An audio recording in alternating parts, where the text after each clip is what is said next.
Good afternoon, everybody. My name is Supervisory Deputy Robert Clark. I'm the Supervisory Deputy for the Eastern Pennsylvania Violent Crimes Fugitive Task Force. I wanted to provide everybody an update on the fugitive investigation on Shane Pryor. We've had a lot of inquiries over the past 2 days, and now that we're, I guess, over 48 hours into this, I felt that the press needs to know where we stand. I've created a timeline, and I've also have some other bullets I'd like to share. So at this time, I'm going to open with the timeline of our investigation. On January 24th, at approximately 11:51 a.m., Shane Pryor escaped from custody during a transport to the Children's Hospital of Pennsylvania, where he was seeking treatment for an injury to his hand. Video surveillance, which was released yesterday, shows that at approximately 11:55 a.m., Pryor entered the lobby of the Hub for Clinical Collaboration building and asked an employee to use her cell phone. That request was denied, and Pryor exited the building. At approximately 11:57 a.m., Pryor asked a civilian on Civic Boulevard to use her phone, claiming he had just been in a fight and needed to make a call. That civilian allowed Pryor to utilize her phone, and Pryor then called associate Michael Diggs to pick him up. Diggs arrived in the area of 3500 Civic Boulevard at around 12:29 p.m., and Pryor entered a cream-colored Ford Fusion, and that vehicle then left University City. At approximately 1:13 p.m., Pryor and Diggs were observed on video at the intersection of Mascher and Godfrey Avenue and remained there until 2 p.m., at which time they left in the same vehicle. At 6:38 p.m., the Ford Fusion was stopped in the 200 block of East Logan Street by members of Philadelphia's Highway Patrol, and Michael Diggs was detained for investigation. Pryor was not in the vehicle at the time of the stop. Yesterday, Diggs was charged with hindering apprehension, escape, use of communication facility, and criminal conspiracy relating to Shane Pryor's escape. We continue to ask for the public's assistance in locating Shane Pryor. A $5,000 reward has been offered for information leading to his arrest. The reward will remain anonymous and be processed immediately upon apprehension. Over the past 2 days, I have heard the family of Shane Pryor claiming his innocence for the murder which he has been charged. However, it is my contention that flight is an indicator of guilt, and the longer Pryor stays on the run, the more desperate he becomes.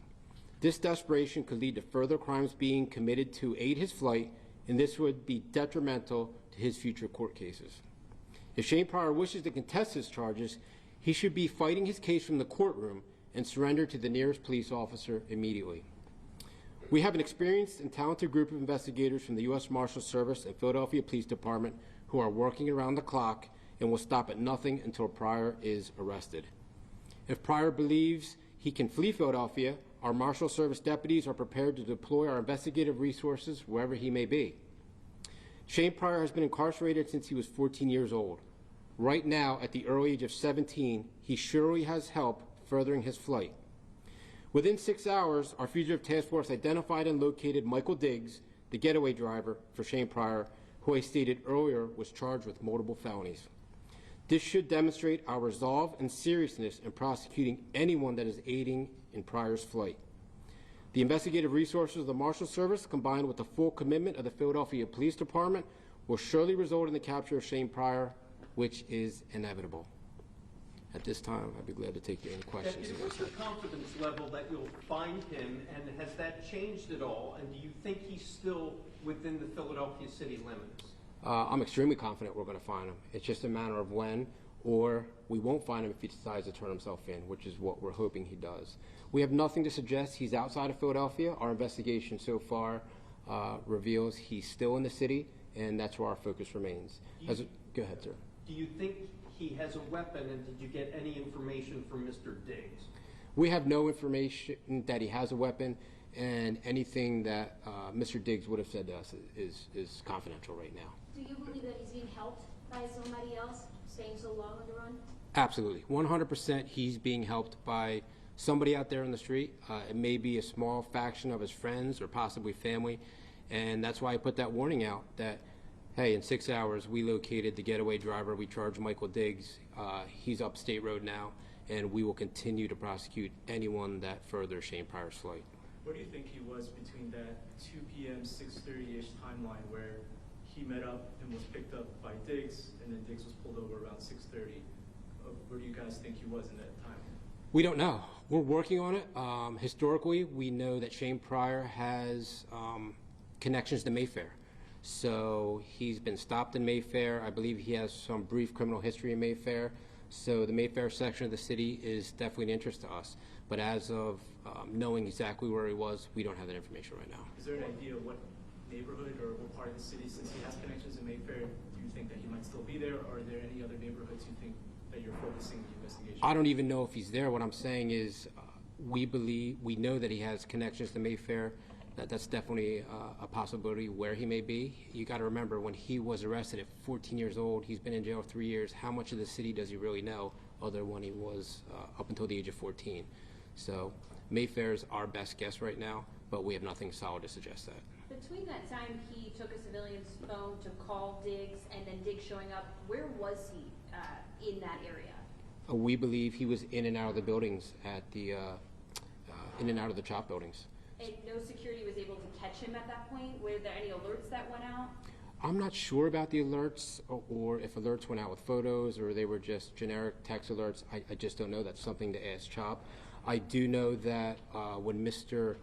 Pryor escaped, he was pursued on foot. Unfortunately, the escorting staff from the Juvenile Justice Center were not able to catch up to him, but they did pursue. Did they slip on the ice? I believe that they may have slipped. I know they were pursuing. I don't know the exact circumstance why they didn't catch up to him, but they were extremely close. I was told almost in arm's length of him when they couldn't catch up to him. What are your biggest concerns right now? 48 hours later, we're headed into the weekend, maybe easier to blend into this community. He may have new clothes. What are your biggest concerns? My biggest concern is someone's going to try to help him and get out of the Philadelphia area, in which time we're proactively planning to take the Marshals Service resources to wherever he may be. There's been, like I said, talk that the family's been proclaiming his innocence, and we reiterate that his fight should be in the courtroom, fighting that court battle, not out on the streets, because the more time that he's out on the street, the more desperate he becomes, and in our experience, there's more likelihood to cause some type of violent crime, and that's what we do not want. Do you know where exactly Diggs picked him up in the University City area? And also, is the Mascher address that they are seen driving to, is that a residence? What kind of building is it? It's just a corner. It's just a corner. And the exact location, I think, was in the 3500 block. I don't know exactly where, but it's extremely close to the emergency room of CHOP. Very close. Was he in a store, did you say?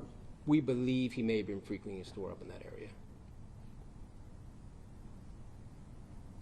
Is it clear if he's tried to contact any family? Have you already spoken to family or approached families' residences, places where? Yeah, I think it's fair to assume that we've talked to a lot of family members, talked to associates.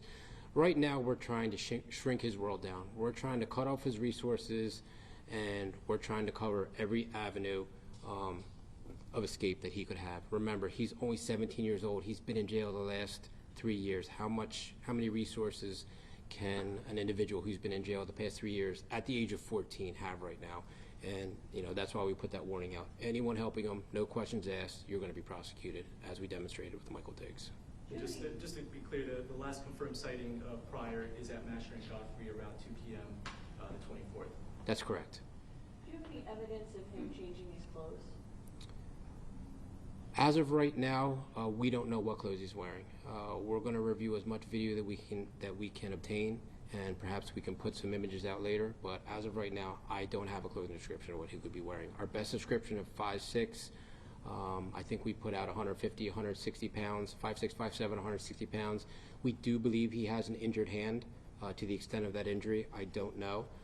He could possibly be wearing white sneakers. Somebody said a navy blue sweatshirt, but that's all speculation. We don't have a solid description to give out to the public at this point. I'm hoping in the future we do. Yeah, and him first being arrested as a 14-year-old in those first photos, he was very baby-faced. Correct. He's already, changed his look. Sure, he's matured tremendously in the past 3 years. Some of the booking photos that were out there, they're the baby face of a 14-year-old. I think the public needs to concentrate on the video that we put out from CHOP. where he definitely looks a little more mature, and I think those are more accurate videos of what he looks like. And if we can obtain more video in the future, I'll be the first to put him out there. I was gonna say, are you asking neighbors to look at their ring cameras or home surveillance to see if they're catching him walk by or anything at this point? We're asking for anybody who has any information to call our tip line at our national tip line 1-877-wanted2, or our local tip line, which I put out in the press release. You can go to the website www.usmarshals.gov. The first thing it asks you, would you like to submit a tip? Just click yes. But we'd rather get 1,000 tips that don't work out than miss that one tip that could have been something. So we're asking the public to be vigilant. People in the Mayfair area, be on the lookout. That is an area he's known to frequent. And if you have any information, contact us immediately. We're working around the clock over the weekend. Our investigators are only going home to catch a few hours of sleep. So much like the previous escape from Philadelphia, the Philadelphia prison system for Amin Hurst and Nasir Grant, we're working around the clock on this. And we're prepared for the long haul. If we don't have them here in a couple days, we are proactively planning to use the Marshals Service resources to go wherever he may be, up and down the East Coast, out west, wherever he's going, we're going to pursue. Could you just give a little logistically what kind of resources you do have? Safe to say, is it the search intensifying more? Because the reference point I have is Danilo Cavalcante, and as the days went on, the resources just got bigger and bigger and bigger. Right. Could you just kind of, as a reference, what makes this a little different? So with Danilo Cavalcante, it was different because we had him confined to maybe a 6-mile perimeter in the woods. We needed bodies, boots on the ground to go through the woods. We needed some surveillance resources. Here, we don't have a defined area for Shane Pryor, so it's a matter of investigation, talking to people, getting video surveillance. It's a different type of investigation than Cavalcante was. This is more of an urban, where I'd say the Cavalcante was more rural, and we had him contained in a perimeter twice. Here, we don't have a perimeter set. Thank you. Anything else? All right, thank you. Appreciate it.